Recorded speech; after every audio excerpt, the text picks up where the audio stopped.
Ricardo బాటక సిద్ధాంతం. David Ricardo ఇంగ్లాండ్కు చెందిన 19వ శతాబ్దపు సాంప్రదాయ ఆర్థికవేత్త. రికార్డో తన principles of political economy and taxation అనే గ్రంథంలో బాటక సిద్ధాంతాన్ని వివరించారు. రికార్డో నిర్వచనం: భూమి సహజమైన అనశ్వరమైన శక్తులను ఉపయోగించుకున్నందుకు పండిన పంటలో భూస్వామికి చెల్లించే భాగమే బాటకం. భూసారంలో తేడాలుంటాయి. అందువల్ల సారవంతమైన భూములు నిస్సార భూములు లేదా ఉపాంత భూములు కంటే ఎక్కువ బాటకాన్ని ఆర్జిస్తాయి. ఈ మిగిలే బాటకమని రికార్డో పేర్కొన్నారు. ఈ సిద్ధాంతం విస్తృత వ్యవసాయానికి మాత్రమే కాకుండా సాంద్ర వ్యవసాయానికి కూడా వర్తిస్తుంది. అర్థశాస్త్ర దృష్ట్యా బాటకం అనేది ప్రకృతి ఉచితంగా ప్రసాదించిన భూమి యాజమానికి లభించే ఆదాయమని మార్షల్ అన్నారు. ప్రకృతి దాతృత్వం వల్ల లేదా డిమాండ్కి సరిపడినంత భూమి లేకుండా కొరతగా ఉండటం వల్ల కానీ ఉత్పత్తి వ్యయానికి మించి ఏర్పడే మిగులును బాటకంగా తీసుకుంటున్నాం. ప్రకృతి ధర్మవాదులు ప్రకృతి ప్రసాదించిన భూమి ఇతర వనరుల నుంచి లభించే మిగులును బాటకమన్నారు. రికార్డో ప్రకారం భూమి సప్లై అవ్యాకోచంగా ఉంటుంది కాబట్టి దాని నుంచి లభించే మిగులు ఆదాయం బాటకమని అన్నారు. అంటే భూమి కొరత వల్ల బాటకం ఏర్పడుతుంది. రికార్డో బాటకాన్ని వైవిధ్యం వల్ల వచ్చే మిగులని అన్నారు. అంటే మేలురక భూమి నుంచి వచ్చే రాబడికి నాసిరకం భూమి నుంచి వచ్చిన రాబడికి గల తేడానే బాటకం.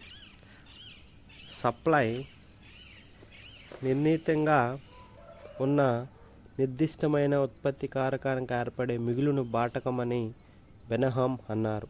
ఆధునిక ఆర్థికవేత్తలు బాటకాన్ని అన్ని ఉత్పత్తి కారకాలకు వర్తింపజేశారు. జోన్ రాబిన్సన్ ప్రకారం ఏదైనా ఉత్పత్తి కారకాన్ని ఒక వృత్తిలో కానీ పరిశ్రమలో కానీ ఉంచడానికి అవసరమైన కనీస మొత్తం కంటే అధికంగా చెల్లించే దానిని బాటకం అంటారు. అంటే అన్ని ఉత్పత్తి కారకాల ధరలలో బాటకం పాలు ఉంటుంది. కెనిత్ బౌల్డింగ్ అన్నట్లుగా సమతుల్యంలో ఉన్న ఒక పరిశ్రమలో ఒక యూనిట్ ఉత్పత్తి కారకానికి కనీసం ధర కంటే ఎక్కువగా చెల్లించే మొత్తాన్ని బాటకంగా పరిగణిస్తారు. డేవిడ్ రికార్డో ప్రతిపాదించిన బాటక సిద్ధాంతం ఆధునిక బాటక సిద్ధాంతానికి ఆధారం. భూమి సహజమైన నాశనం చేయలేని శక్తులను ఉపయోగించుకున్నందుకు భూమి నుంచి వచ్చే ఉత్పత్తిలో భూస్వామికి చెల్లించే భాగమే బాటకం అని రికార్డో నిర్వచించారు. సహజమైన అనశ్వర శక్తులను భూమికి కలిగి ఉంది. అవి ఉనికి, సారం, భూసారంలో తేడాలుంటాయి. సేద్యంలో ఉన్న తక్కువ సారవంతమైన భూమి, ఎక్కువ సారవంతమైన భూమి ఉత్పత్తుల మధ్య తేడాను బాటకం అంటారు. ఇదే తారతమ్య బాటకం. అదేవిధంగా భూమి మొత్తం సప్లై కొరతగా ఉన్నందువల్ల కూడా బాటకం ఏర్పడుతుంది. ఇదే కొరత బాటకం. విస్తృత సాగు సాంద్రమైన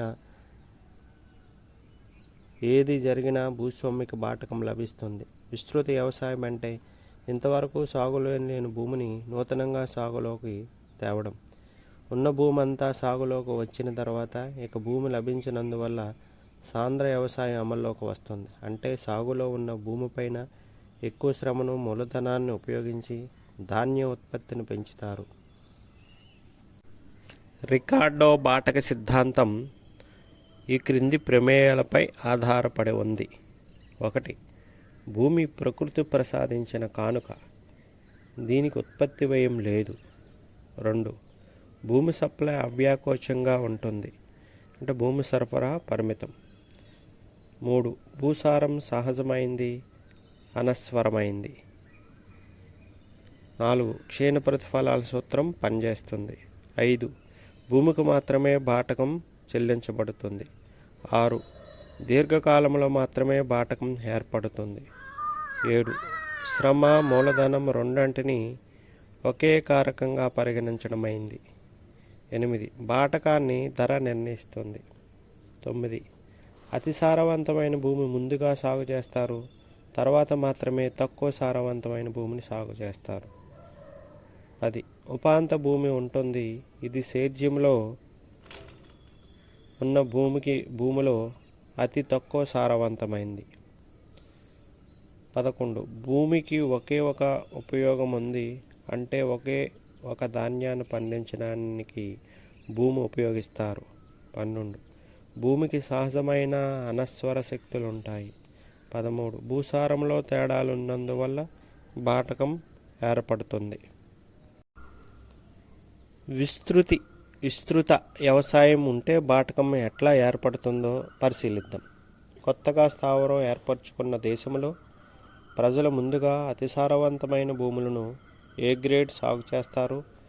ఏ గ్రేడ్ భూమిలో ఏర్పడిన ఉత్పత్తి విలువ, ఉత్పత్తి వ్యయం సమానంగా ఉంటాయి కాబట్టి మిగులు ఏమీ ఉండదు. అందువల్ల బాటకం ఉత్పన్నమవదు. ఒక దేశ జనాభా పెరిగితే ధాన్యానికి డిమాండ్ పెరిగి ధాన్యం ధర పెరుగుతుంది. ఈ పరిస్థితిలో సాగు చేయలేని ఇతర రకాల భూములు సాగులోనికి వస్తాయి. అంటే ఏ గ్రేడ్ భూమి కంటే తక్కువ సారవంతమైన బి గ్రేడ్ భూములు సాగు చేస్తారు. ఇప్పుడు ఏ భూమికి బాటకం ఉత్పన్నమవుతుంది.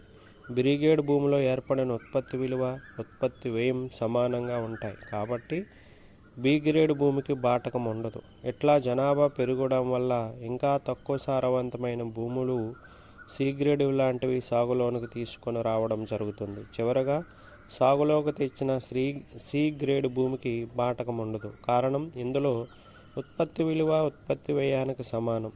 ఈ బాటకం లేని భూమిని ఉపాంత భూమి అని అంటారు. ఈ సిద్ధాంతం ప్రకారం ఉదాహరణకు భూసారంలో తేడాలు బట్టి భూములను ఏబిసి అను 3 గ్రేడులుగా వర్గీకరించారు. జనాభా పెరిగే కొద్దీ తమ ఆహార అవసరాల కోసం కొంతమంది ఒక కొత్త ప్రదేశానికి వెళ్ళారనుకుందాం. మొదట ఆ ప్రాంతానికి వలస వచ్చిన వారు సారవంతమైన ఏ గ్రేడ్ భూములను సాగు చేస్తారు. ఈ భూమిని సాగు చేస్తున్నప్పుడు పరిపూర్ణ పోటీ వల్ల మొత్తం వ్యయము, మొత్తం రాబడి సమానంగా ఉంటుంది. శ్రమ మూలధనం రూపంలో 6,000 పెట్టుబడి పెట్టి 250 బస్తాల ఆహార ధాన్యాలను పండించుకుంటున్నారు. మొత్తం ఉత్పత్తి వ్యయం, మొత్తం రాబడి సమానంగా ఉన్నందువల్ల ఏ గ్రేడ్ భూమిలో మిగులు లేదా బాటకం ఉండదు. కొంతకాలానికి జనాభా పెరగడం వల్ల మరికొంతమంది ఆహార అవసరాల కోసం ఆ ప్రాంతానికి వలస వస్తారు. వీరికి తక్కువ సారవంతమైన బి గ్రేడ్ భూములు అందుబాటులో ఉంటాయి. ఈ భూములో అదే 6,000 పెట్టుబడి పెట్టి అంతే పరిమాణం ఉన్న భూమిని సాగు చేసినప్పుడు 200 బస్తాల ఆహార ధాన్యాలు మాత్రమే పండిస్తారు. మొత్తం ఉత్పత్తి వ్యయం, మొత్తం రాబడి సమానంగా ఉన్నందువల్ల బి గ్రేడ్ భూములు ఎలాంటి మిగులు లేదా బాటకం ఏర్పడదు. ఏ గ్రేడ్ భూములతో పోలిస్తే బి గ్రేడ్ భూములు ఉత్పత్తి వ్యయం ఎక్కువ. అదే ఖర్చుతో ఏ గ్రేడ్ భూమి బి గ్రేడ్ భూమి కంటే 50 బస్తాల ధాన్యం మిగులు ఆర్జించింది. జనాభా ఇంకా పెరిగినప్పుడు మరికొంతమంది ఆ ప్రాంతానికి వస్తారు. ఇక్కడ సాగు చేయడానికి ఇంకా తక్కువ సారవంతమైన సి గ్రేడ్ భూములకు మాత్రమే అందుబాటులో ఉంటాయి. అదే 6,000 పెట్టుబడి వల్ల అంతే పరిమాణం ఉన్న సి గ్రేడ్ భూములను సాగు చేసినప్పుడు 100 బస్తాల ఆహార ధాన్యాలు మాత్రమే పండుతాయి. మొత్తం ఉత్పత్తి వ్యయం, మొత్తం రాబడి సమానంగా ఉన్నందువల్ల సి గ్రేడ్ భూములపై ఎలాంటి మిగులు లేదా బాటకం ఉత్పన్నం కాదు. అందువల్ల సి గ్రేడ్ భూములు ఉపాంత భూములు లేదా బాటకం లేని భూములు అంటారు. అందువల్ల సి గ్రేడ్ భూములను సాగు చేస్తే ఏ గ్రేడ్ భూములు 100 బస్తాల ధాన్యం మిగులును, బి గ్రేడ్ భూములు 50 బస్తాల ధాన్యం మిగులు పొందుతాయి. పట్టికలో వివిధ గ్రేడుల భూముల ఉత్పత్తి వ్యయాలు, ఉత్పత్తి విలువలను చూపబడ్డాయి. సి గ్రేడ్ భూములు మిగులును ఆర్జించడం లేదు. ఇక్కడ మొత్తం ఉత్పత్తి వ్యయం, మొత్తం రాబడి సమానంగా ఉన్నాయి. అందువల్ల సి గ్రేడ్ భూములలో ఒక బస్తా ధాన్యం పండించడానికి అయిన ఖర్చు 6,000 / 150 దాని ధరతో సమానమైనందువల్ల ఏ గ్రేడ్ భూమి 100 బస్తాల మిగులు లేదా 4,000 40 × 100 పొందుతుంది. అదేవిధంగా బి గ్రేడ్ భూమి 50 బస్తాల మిగులు లేదా 2,000 40 × 50 పొందుతుంది. కాబట్టి ఈ పట్టిక పరిశీలించినట్లయితే భూమి రకాలు ఏబిసి అని 3 రకాలు ఉన్నాయి.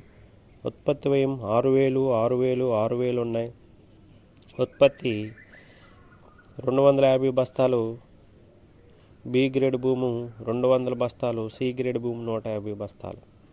కాబట్టి మిగులు లేదా బాటకం అనేది ఏ గ్రేడ్ భూములకి 100 బస్తాలు, బి గ్రేడ్ భూములకి 50 బస్తాలు మరియు సి గ్రేడ్ భూములకి బాటకం లేదు. కాబట్టి ఈ సి గ్రేడ్ భూములను ఉపాంత భూములు లేదా బాటకం లేని భూములని అంటారు. ఈ రేఖాచిత్రాన్ని పరిశీలించినట్లయితే రికార్డు దృష్టిలో బాటకం అనేది వైవిధ్యం వల్ల వచ్చే మిగులు, అంటే మేలు రకం భూముల నుంచి వచ్చే ఫలసాయానికి ఉపాంత భూమి నుంచి వచ్చే ఫలసాయానికి ఉన్న తేడాయే బాటకం. విస్తృత వ్యవసాయంలో లభించే బాటకాన్ని ఒక ఉదాహరణ ద్వారా చూద్దాం. మనం తీసుకున్న ఏబిసి గ్రేడ్ భూములు వైశాల్యంలో సమానం అనుకుందాం. ఈ భూమిపై శ్రమ మూలధనాన్ని సమపాలలో వినియోగించుకుంటాయి. ఇప్పుడు ఏ గ్రేడ్ భూమిలో 250 క్వింటాలు, బి గ్రేడ్ భూమిలో 200 క్వింటాలు, సి గ్రేడ్ భూమిలో 150 క్వింటాల ధాన్యం పండించుకుంటున్నాం. ఏ గ్రేడ్ భూమి మాత్రమే సాగు చేసినప్పుడు దానికి బాటకం ఉత్పన్నం అవ్వదు. బి గ్రేడ్ భూమి సాగులోకి తెచ్చినప్పుడు బికు బాటకం ఉత్పన్నం అవ్వదు. సి గ్రేడ్ భూమి మాత్రమే 50 క్వింటాల ధాన్యము బాటకంగా ఉత్పన్నమవుంది. సి గ్రేడ్ భూమి సాగు చేస్తే బి గ్రేడ్ భూమికి 50 క్వింటాలు ధాన్యం బాటకంగా ఉత్పన్నమైంది. ఏ గ్రేడ్ భూమికి బాటకం 100 క్వింటాలు ధాన్యం పెరిగింది. సి గ్రేడ్ భూమి బాటకం లేని భూమిగా ఉంటుంది. పై విశ్లేషణ వల్ల భూసారంలో ఉండే తేడా అనుసారం బాటకం ఉత్పన్నమవుతుందని తెలుస్తుంది. కాబట్టి ఈ పట్టికను పరిశీలించినట్లయితే ఏబిసి గ్రేడుల భూమిలో సి గ్రేడ్ భూమి ఉపాంత భూమిని పేర్కొంటాము. ఉపాంత భూమిని పేర్కోవడం జరుగుతుంది. కాబట్టి ద్రవ్యం విలువలో మనం చెప్పినట్లయితే ఏ గ్రేడ్కు 4000 బాటకం, బి గ్రేడ్కు 2000 బాటకం ఏర్పడింది. సి గ్రేడ్కి బాటకం లేదు. ఉత్పత్తిలో చెప్పుకున్నట్లయితే ఏ గ్రేడ్ భూమికి 100 క్వింటాలు బాటకం ఏర్పడింది. బి గ్రేడ్ భూమికి 50 క్వింటాల బాటకం ఏర్పడింది. సి గ్రేడ్ భూమికి బాటకం లేదని ఈ రేఖాచిత్రం ద్వారా రికార్డో బాటక సిద్ధాంతాన్ని వివరించవచ్చు. సాంద్ర వ్యవసాయాన్ని కొనసాగిస్తే కూడా రికార్డో ప్రకారం ఉపాంత గ్రేడులకి ఉపాంత భూములకి బాటకం ఉత్పన్నం కాదు, కానీ మిగతా గ్రేడ్ భూములకి బాటకం ఉత్పన్నం అవుతుంది. ఒకే శ్రేణి భూమిలో శ్రమ మూలధనాన్ని ఒకే రకమైన నిష్పత్తిలో పెంచుతున్నట్లయితే క్షీణ ప్రతిఫలాలు ఏర్పడతాయి. ఉపాంత భూమిలో ఉత్పత్తి విలువ ఉత్పత్తి వ్యయం సమానమై బాటకం ఉత్పన్నం కాదు. మిగతా గ్రేడ్ భూముల్లో బాటకం ఉత్పన్నం కావడం, బాటకం పెరగడం జరుగుతుంది.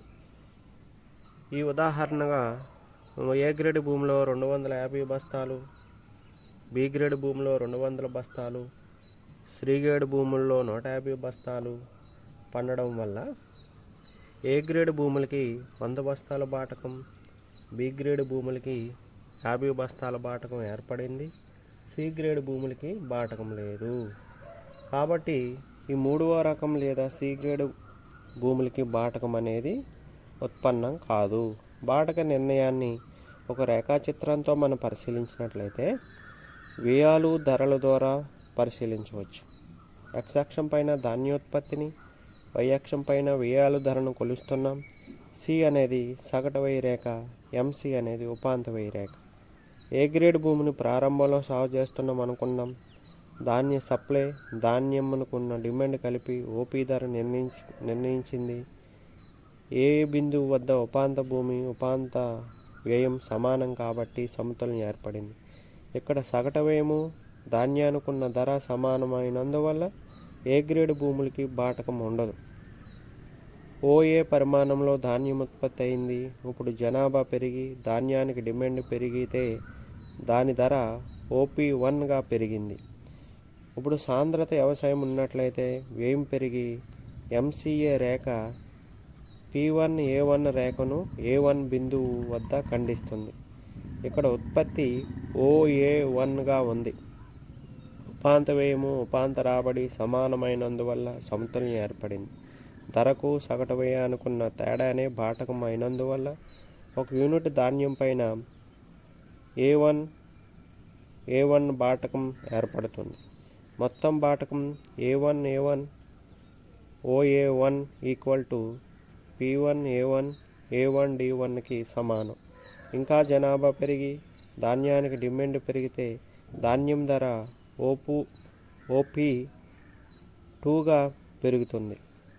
ఇప్పుడు ఇంకా ఎక్కువగా సాంద్ర వ్యవసాయం చేయడం వల్ల వ్యయాలు పెరిగి MCA రేఖ P2A2 రేఖను A2 దగ్గర ఖండిస్తుంది. ఉపాంత వ్యయము ఉపాంత రాబడి సమానమై సమతుల్యంలో ఉంది. ధాన్యోత్పత్తి OA2గా ఉంది. ఇప్పుడు బాటకం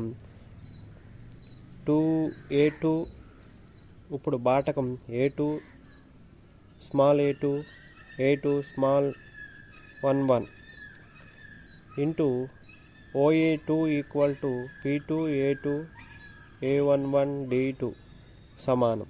అంటే బాటకం పెరిగింది. P2A2 A11 D2 greater than P1A1 A1 D1. ఈ పటంలో విస్తృత వ్యవసాయం ఉన్నప్పుడు బాటకం ఎట్లా ఉత్పన్నమవుతుందో పరిశీలిద్దాం. MCA, ACE అనేవి ఏ గ్రేడ్ భూమికి చెందిన ఉపాంత వ్యయం సగటు వ్యయములు.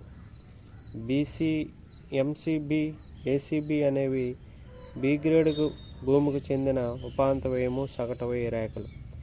MCC, ACC అనేవి C గ్రేడ్ భూమికి చెందిన ఉపాంత వ్యయము సగటు వ్యయ రేఖలు.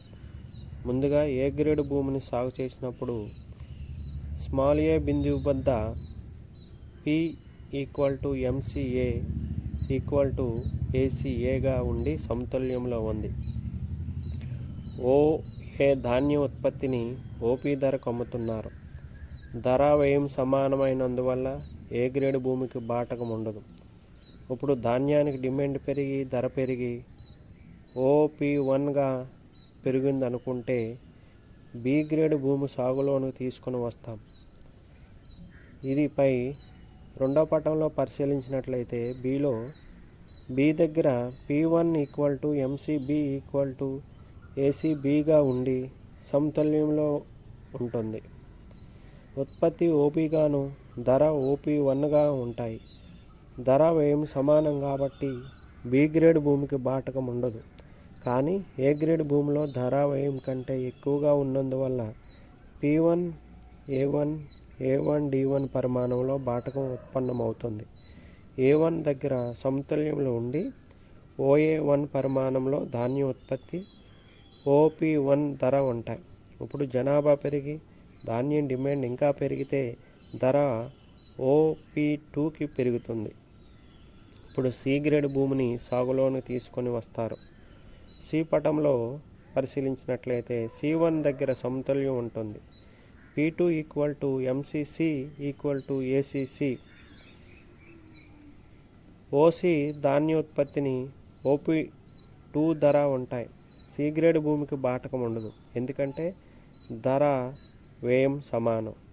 B గ్రేడ్ భూమిలో ఇప్పుడు B1 దగ్గర సమతుల్యములుండి OB1 ధాన్య ఉత్పత్తి OP2 ధర ఉంటాయి. ధర వ్యయం కంటే ఎక్కువగా ఉన్నందువల్ల B గ్రేడ్ భూమికి P2 B1 D1 పరిమాణంలో బాటకం ఉత్పన్నమవుతుంది. అదే ఏ గ్రేడ్ భూమిలో A2 దగ్గర సమతుల్యం ఉండి OA2 ధాన్యాన్ని OP2 ధరకు అమ్ముతూ ఎక్కువ బాటకాన్ని అంటే P2 A2 A11 D2 పరిమాణంలో పొందుతుంది. C గ్రేడ్ భూమి బాటకం లేని భూమి అంటే ఉపాంత భూమిగా ఉంటుంది. రికార్డో బాటక సిద్ధాంతంపై విమర్శలు. రికార్డో సిద్ధాంతాన్ని దానికున్న ప్రమేయాలను బట్టి తీవ్రంగా విమర్శించడం జరిగింది. ప్రమేయాలలో వాస్తవికత లేదు కాబట్టి ఈ సిద్ధాంతాలు ఎక్కువ విమర్శలకు గురైంది. 1. పరిపూర్ణ పోటీ ఉంటుందనే ప్రమేయం సరికాదు. వ్యవసాయ రంగంలో కూడా సంపూర్ణ పోటీ లేదు. భూస్వామి పొందే బాటకం ఆర్థిక బాటకం ఎకనామిక్ రెంట్ కంటే ఎక్కువ. 2. క్షీణ ప్రతిఫలాలు వస్తాయనుకున్నాం. సాంకేతిక యాజమాన్యంలో వచ్చే మార్పుల వల్ల క్షీణ ప్రతిఫల సూత్రం అమలులోకి రాకుండా కొంతకాలం ఆపవచ్చు. శాస్త్ర సాంకేతిక రంగాలలో మార్పుల వల్ల వ్యవసాయ ఉత్పాదకత గణనీయంగా పెరిగిందని రికార్డు ఊహించలేదు. 3. బాటకం అనేది భూమికి మాత్రమే చేసే చెల్లింపు అనేది తప్పు. ఇతర కారకాలకు కూడా బాటకం చెల్లించబడుతుంది.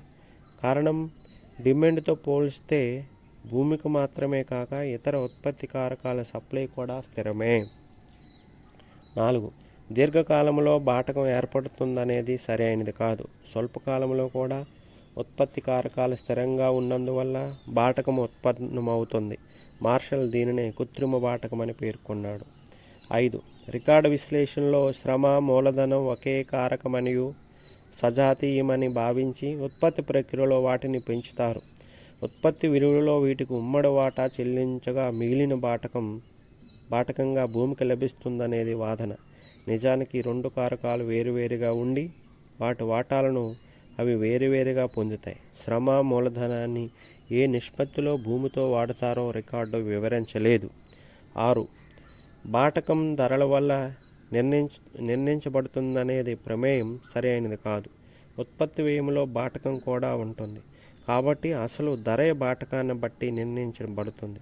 బాటకం పెరిగితే వస్తువు ధర పెరుగుతుంది. బాటకం తగ్గితే వస్తువు ధర కూడా తగ్గుతుంది. ఉపాంత భూమిలో ధాన్యం ధర వ్యయానికి సమానం కాబట్టి ఆ భూమికి బాటకం లేదు అంటున్నాం. అంటే బాటకం ధరలో చేర్చలేదు. ఇది అవాస్తవికం. 7. చారిత్రక సత్యాలను చూస్తే అతిసారవంతమైన భూమిని ముందుగా సాగు చేస్తున్నట్లు కనిపించదు. 19వ శతాబ్దానికి చెందిన అమెరికా అర్థశాస్త్రవేత్త హెచ్.సి. కారే ఆ దేశంలోని కొన్ని నివాస స్థావరాలను పరిశీలించి రికార్డో పేర్కొన్న దానికి విరుద్ధంగా తక్కువ సారవంతమైన భూమిని ముందుగా సాగులోకి తెచ్చారన్నారు. నివాసాలు ఏర్పరచుకున్న వారికి శక్తి సంఖ్య పెరిగినప్పుడే అతి సారవంతమైన భూములు సాగులోకి తెచ్చారు. నివాసానికి దగ్గరలో ఉన్న భూమినే ముందు సాగు చేస్తారు. అంటే తక్కువ సారవంతమైన అయినప్పటికీ నివాసం దగ్గరలో ఉన్నాయి కాబట్టి ఆ భూములనే సాగు చేశారు. 8. బాటకం లేని భూమి ఎక్కడా ఉండదు. కేవలం వ్యయాన్ని మాత్రమే పొందుతున్న ఉపాంత భూమి ఉండవచ్చు. అయితే ఒక ఉపయోగంలో భూమికి బాటకం రానట్లయితే బాటకం ఉత్పన్నమయ్యే మరొక ఉపయోగానికి భూమి మారుస్తారు. 9. రికార్డో అన్నట్లు భూమిని ఒక్క పంట కోసం కాక అనేక ధాన్యాలను ఉత్పత్తి చేయడానికి కూడా ఉపయోగిస్తారు. 10. భూమికి ఎలాంటి సహజ అనస్వర శక్తులు లేవు. భూమికి ఏది సహజ శక్తి, ఏ శక్తి మానవ చర్యల వల్ల ఏర్పడింది చెప్పలేం. ప్రపంచంలో ఏ భూమి కూడా సహజ రూపంలోనే లేదు. మానవుడు శ్రమ వల్ల సాగుకు వీలు లేని భూమిని కూడా సాగులోకి తెస్తున్నాడు. ఈ అనుయుగంలో ఏది అనస్వరం కాదు. మెరుగైన సాగు పద్ధతుల ద్వారా భూసారాన్ని పెంచవచ్చు. సరైన పద్ధతులు వాడకపోతే భూసారం కూడా తగ్గవచ్చు. అందువల్ల భూమికున్న సహజ అనస్వర శక్తులు ఉపయోగించినప్పుడు బాటకం ఉత్పన్నమవుతుందనేది సరైన వాదన కాదు. 11. భూసారంలో తేడాలు ఉన్నందువల్ల బాటకం ఉత్పన్నమవుతుందనేది రికార్డు వాదన తప్పు. అసలు ధాన్యానికి డిమాండ్ పెరిగితే దాని ధర పెరుగుతుంది. ఆ ధాన్యాన్ని పండించడానికి భూమికి డిమాండ్ పెరుగుతుంది. కానీ భూమి సప్లై స్థిరమైనందువల్ల భూమికి కొరత ఏర్పడి బాటకం ఏర్పడుతుంది. దీన్నే కొరత బాటకం అంటారు. 12. బాటకం కృషి ఫలితం కాని మిగులని రికార్డు అన్నారు. ఇది సమంజసం కాదు. వ్యవసాయానికి అనువుగా భూమిని మార్చేందుకు భూస్వామి పెట్టుబడిని ఉపయోగిస్తాడు. 13. భూమికి బాటకం దాని బదిలీ సంపాదన మీద కూడా ఆధారపడి ఉంటుంది. రికార్డు బాటక సిద్ధాంతంలో ఉన్న బలహీనతలు ఉన్నప్పటికీ విధాన నిర్ణయాల దృష్ట్యా రికార్డు బాటక సిద్ధాంతం కొన్ని నిర్దిష్టమైన విషయాలు తెలిపింది. రికార్డు బాటకాన్ని కృషి ఫలితంగా మిగులు అన్నందువల్ల దీని ప్రాతిపదికన అమెరికా రచయిత హెన్రీ జార్జ్ 1979లో తన గ్రంథం ప్రోగ్రెస్ అండ్ పావర్టీలో భూమిపై ఏకపన్ను సింగిల్ ట్యాక్స్ను బలపరిచాడు.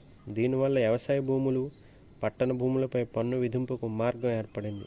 ఇది సంపద ఆదాయంలోని అసమానతలు తగ్గించడానికి దోహదపడింది. ఆధునిక బాటక సిద్ధాంతానికి కూడా రికార్డో బాటక సిద్ధాంతాన్ని విస్తరింపచేయడం, సవరించడం ద్వారా అభివృద్ధి చెందింది. ఆధునిక ఆర్థికవేత్తలు బాటకం అనే భావనను ఇతర ఉత్పత్తి కారకాలకు కూడా చేసేటప్పుడు వైవిధ్యపు సూత్రాలను బదులుగా బదిలీ సంపాదనలు అనే భావన ఉపయోగించారు. శాస్త్ర సాంకేతిక పరిజ్ఞానంలో విప్లవాత్మకమైన మార్పులు ఎన్నో వచ్చినప్పటికీ రికార్డో ప్రతిపాదించిన 2 విషయాలు: 1 వ్యవసాయ రంగంలో క్షీణ ప్రతిఫలాల సిద్ధాంతం వర్తించడం, 2 జనాభా పెరగడం ముఖ్యంగా వెనుకబడిన దేశాల్లో స్పష్టంగా కనిపిస్తున్నాయి. రికార్డో బాటక సిద్ధాంతం ఏ విధంగా కూడా దాని ప్రాధాన్యత కోల్పోలేదని రాబర్ట్సన్ అన్నారు.